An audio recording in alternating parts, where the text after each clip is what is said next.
भगवान श्री कृष्ण कहते हैं, मनुष्य का जीवन केवल उसके कर्मों पर चलता है। जैसा कर्म होता है वैसा उसका जीवन होता है। इस संसार में देखने के लिए बहुत सारे खूबसूरत स्थान हैं, पर सबसे खूबसूरत जगह है बंद आंखों से अपने भीतर देखना। सफलता खुशी की चाबी नहीं है, खुशी सफलता की चाबी है। आप जो कर रहे हैं उससे अगर आप प्यार करते हैं तो आप जरूर सफल होंगे। बीता हुआ कल जीवन को समझने का एक अच्छा मौका है और आने वाला कल जीवन को जीने का एक दूसरा मौका। अनुमान मन की कल्पना है और अनुभव जिंदगी का सबक है। सच्ची खुशी तभी होती है जब आपकी सोच, कथन और कर्म में समानता हो। जैसे तेल समाप्त हो जाने पर दीपक बुझ जाता है, उसी प्रकार कर्म के क्षीण हो जाने पर भाग्य भी नष्ट हो जाता है। जब मेहनत करने के बाद भी सपने पूरे नहीं होते तो रास्ता बदलिए, सिद्धांत नहीं, क्योंकि पेड़ भी हमेशा पत्ते बदलता है, जड़ नहीं। मौन सबसे अच्छा उत्तर है किसी ऐसे व्यक्ति के लिए जो आपके शब्दों को महत्व नहीं देता। मनुष्य जन्म लेता है तो उसके पास सांसें तो होती हैं पर कोई नाम नहीं होता। जब मृत्यु होती है तो उसके पास नाम तो होता है पर सांसें नहीं होती। इसी सांस और नाम के बीच की यात्रा को जीवन कहते हैं। न किसी के अभाव में जियो, न किसी के प्रभाव में जियो। यह जिंदगी है आपकी, अपने स्वभाव में जियो। किसी के प्रति मन में क्रोध लिए रहने की अपेक्षा उसे तुरंत प्रकट कर देना अधिक अच्छा है। जैसे क्षण भर में जल जाना देर तक सुलगने से अधिक अच्छा है। मित्र गरीब है या अमीर मायने नहीं रखता, बल्कि वो आपके बुरे समय में आपका साथ कितना देता है ये मायने रखता है। इंसान चाहे जितना भी खुद को व्यस्त रख ले, जिससे वो प्रेम करता है उसकी यादों से नहीं बच सकता। जब आप दूसरों के लिए अच्छा चाहते हैं तो वही अच्छी चीजें आपके जीवन में वापस आती है। यही प्रकृति का नियम है। समय कभी नहीं रुकता। आज यदि बुरा चल रहा है तो कल अवश्य अच्छा आएगा। आप केवल निस्वार्थ भाव से कर्म कीजिए और वही आपके हाथ में है। जिस व्यक्ति के विचार मैले हैं, जो लापरवाह है और धोखे से भरा हुआ है, कोई कुछ भी बोला, स्वयं को शांत को रखो। धूप कितनी ही तेज हो, समुद्र सुखा नहीं करते। मनुष्य हमेशा अपने भाग्य को कोसता है, ये जानते हुए भी कि भाग्य से भी ऊंचा उसका कर्म है जो उसके स्वयं के हाथों में है। एक समझदार व्यक्ति वही है जो दूसरों को देखकर उनकी विशेषताओं से सीखता है, उनसे तुलना और ईर्ष्या नहीं करता। शस्त्र केवल शरीर को घायल कर देते हैं, किंतु शब्द आत्मा को भी घायल कर देते हैं। दुनिया में केवल माता और पिता ही ऐसे इंसान हैं जो चाहते हैं कि हमारे बच्चे हमसे भी ज्यादा कामयाब हो। दुख भोगने वाला आगे चलकर सुखी हो सकता है, मगर दुख देने वाला कभी सुखी नहीं हो सकता। समय मनुष्य के बनाए मार्ग पर नहीं चलता। मनुष्य को समय के दिखाए मार्ग पर चलना होता है। इसी को नियति कहते हैं। जीवन कठिन तब लगता है जब हम स्वयं में बदलाव करने के बजाय परिस्थितियों को बदलने का प्रयास करते हैं। इस संसार में कुछ भी स्थायी नहीं है।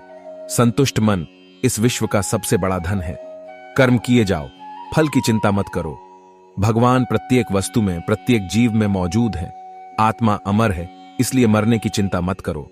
आत्मा का अंतिम लक्ष्य परमात्मा में मिल जाना होता है। इंसान नहीं, उसका मन किसी का दोस्त या दुश्मन होता है।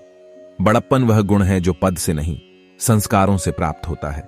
व्यक्ति या जीव का कर्म ही उसके भाग्य का निर्माण करता है। वर्तमान परिस्थिति में जो तुम्हारा कर्तव्य है वही तुम्हारा धर्म है। मन बहुत चंचल है जो इंसान के दिल में उथल पुथल कर देता है। जब वे अपने कार्य में आनंद खोज लेते हैं तब वे पूर्णता प्राप्त करते हैं। शब्द उतने ही बाहर निकालने चाहिए जिन्हें वापस भी लेना पड़े तो खुद को तकलीफ ना हो। परायों को अपना बनाना उतना मुश्किल नहीं जितना अपनों को अपना बनाए रखना होता है। इंसान की सोच ही उसकी सबसे बड़ी पहचान है, वरना दुनिया में एक नाम के अनेक इंसान हैं। बहुत विनम्रता चाहिए रिश्तों को निभाने के लिए। छल कपट से तो सिर्फ महाभारत रची जाती है। न हार चाहिए न जीत चाहिए। जीवन में अच्छी सफलता के लिए परिवार और कुछ मित्र का साथ चाहिए। रिश्तों को निभाने के लिए वक्त निकालिए। कहीं ऐसा न हो जब आपके पास वक्त हो तो रिश्ता ही न बचे। वह जो इस ज्ञान में विश्वास नहीं रखते, मुझे प्राप्त किए बिना जन्म और मृत्यु के चक्र का अनुगमन करते हैं। लोग आपके अपमान के बारे में हमेशा बात करेंगे। सम्मानित व्यक्ति के लिए अपमान मृत्यु से भी बदतर है। जो दूसरों की तकलीफों को समझते हैं, जिनमें दया है, दिल से अच्छे हैं, उन्हें दोबारा जन्म लेना नहीं पड़ता। भगवान श्री कृष्ण कहते हैं, जीवन में आधे दुख इस वजह से आते हैं क्योंकि हमने उनसे आशाएं रखी जिनसे हमें नहीं रखनी चाहिए थी। जीवन में समय चाहे जैसा भी हो, परिवार के साथ रहो। सुख हो तो बढ़ जाता है और दुख हो तो बट जाता है। इस संसार में मूर्ख व्यक्ति, अधर्मी, अज्ञानी व नास्तिक प्रकृति का व्यक्ति मेरी शरण स्वीकार नहीं कर सकता। ज्ञानी व्यक्ति को कर्म के प्रतिफल की अपेक्षा कर रहे अज्ञानी व्यक्ति के दिमाग को अस्थिर नहीं करना चाहिए। अपने जीवन में कभी भी ना किसी को आनंद में वचन दे, न क्रोध में उत्तर दे और ना ही दुख में कभी निर्णय ले। किसी और का काम पूर्णता से करने से कहीं अच्छा है कि अपना काम करें, भले ही उसे अपूर्णता से करना पड़े। मैं ही इस सृष्टि की रचना करता हूं, मैं ही इसका पालन पोषण करता हूं और मैं ही इस सृष्टि का विनाश करता हूं। कृष्ण कहते हैं, जब संसार में धर्म की हानि होगी, अधर्म की विजय, तब मैं इस पृथ्वी पर अवतार लूंगा। अमीर बनने के लिए एक एक क्षण संग्रह करना पड़ता है, किंतु अमर बनने के लिए एक एक कण बांटना पड़ता है। जिंदगी में सब कुछ खत्म होना जैसा कुछ भी नहीं होता। हमेशा एक नई शुरुआत हमारा इंतजार कर रही होती है। मैं भूत, वर्तमान और भविष्य के सभी प्राणियों को जानता हूं, किंतु वास्तविकता में कोई मुझे नहीं जानता। लोग कहते हैं अपनों के आगे झुक जाना चाहिए, किंतु सच बात तो यह है, जो अपने होते हैं वह कभी झुकने नहीं देते। वह जो सभी इच्छाएं त्याग देता है, मैं और मेरा की लालसा तथा भावना से मुक्त हो जाता है, उसे शांति प्राप्त होती है। हमेशा छोटी छोटी गलतियों से बचने की कोशिश किया करो, क्योंकि इंसान पहाड़ों से नहीं पत्थरों से ठोकर खाता है। शांति से भी दुखों का अंत हो जाता है और शांत चित्त मनुष्य की बुद्धि शीघ्र ही स्थिर होकर परमात्मा से युक्त हो जाती है। श्री कृष्ण कहते हैं, एक बार माफ करके अच्छे बन जाओ, पर दोबारा उसी इंसान पर भरोसा करके बेवकूफ कभी न बनो। इच्छा पूरी नहीं होती तो क्रोध बढ़ता है और इच्छा पूरी होती है तो लोभ बढ़ता है। इसलिए जीवन की हर स्थिति में धैर्य बनाए रखना। अगर तुम अपना कल्याण चाहते हो तो सभी उपदेशों, सभी धर्मों को छोड़कर मेरी शरण में आ जाओ। मैं तुम्हें मुक्ति प्रदान करूंगा। जो हुआ अच्छा हुआ, जो होगा अच्छा होगा। स्वयं को मुझ पर छोड़ दो, अपने कर्म पर ध्यान दो।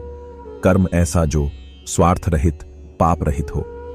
कृष्ण ने दुष्टों को भी अपनी गलती सुधारने का मौका दिया, क्योंकि वो किसी मनुष्य को नहीं, उसके अंदर के बुराई को मारना चाहते थे। संदेह की स्याही से संबंध के पृष्ठ पर कभी शुभ अंकित नहीं होता, इसलिए अपने मन के विचार और संबंधों का आधार दोनों ही शुभ रखें। मोहग्रस्त होकर अपने कर्तव्य पथ से हट जाना मूर्खता है, क्योंकि इससे ना तो तुम्हें स्वर्ग की प्राप्ति होगी और ना ही तुम्हारी कीर्ति बढ़ेगी। इस भौतिक संसार का यह नियम है, जो वस्तु उत्पन्न होती है, कुछ काल तक रहती है, अंत में लुप्त हो जाती है, चाहे वे शरीर हो या फल हो। यदि कोई व्यक्ति प्रेम से, भक्ति से पुष्प, फल, जल भी मुझ पर चढ़ा दे, तो उसी भाव से उसे स्वीकार करता हूं। वह मेरा प्रिय भक्त होता है।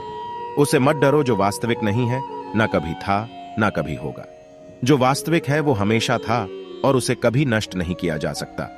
अपने परम भक्तों, जो हमेशा मेरा स्मरण या एक चित्त मन से मेरा पूजन करते हैं, मैं व्यक्तिगत रूप से उनके कल्याण का उत्तरदायित्व लेता हूं। जन्म लेने वाले के लिए मृत्यु उतनी ही निश्चित है जितना कि मृत होने वाले के लिए जन्म लेना। इसलिए जो अपरिहार्य है उस पर शोक मत करो। श्री कृष्ण ने कहा है, अगर तुम्हें किसी ने दुखी किया है तो बुरा मत मानना। लोग उसी पेड़ पर पत्थर मारते हैं जिस पेड़ पर ज्यादा मीठे फल होते हैं। यह सच बात है कि भूल करके इंसान कुछ सीखता है, परंतु इसका यह मतलब नहीं कि वह जीवन भर भूल करता रहे और कहे कि हम सीख रहे हैं। कृष्ण कहते हैं, इस जगत में मनुष्य भौतिक वस्तुओं का भोग कर सकता है। अगर वे चाहे तो सब कुछ छीन सकते हैं, मनुष्य कुछ भी नहीं कर सकता। कृष्ण कहते हैं, जैसे प्राणी अपने पुराने कपड़ों उतार कर फेंक देता है, नए को धारण करता है, उसी प्रकार यह आत्मा पुराने शरीर से त्याग करके नया शरीर प्राप्त करती है। तुम उसके लिए शोक करते हो जो शोक करने के योग्य नहीं है, और फिर भी ज्ञान की बातें करते हो। बुद्धिमान व्यक्ति ना जीवित और ना ही मृत व्यक्ति के लिए शोक करते हैं। मन की गतिविधियों, होश, श्वास और भावनाओं के माध्यम से भगवान की शक्ति सदा तुम्हारे साथ है और लगातार तुम्हें बस एक साधन की तरह प्रयोग कर सभी कार्य कर रही है। हर किसी के अंदर अपनी ताकत और अपनी कमजोरी होती है।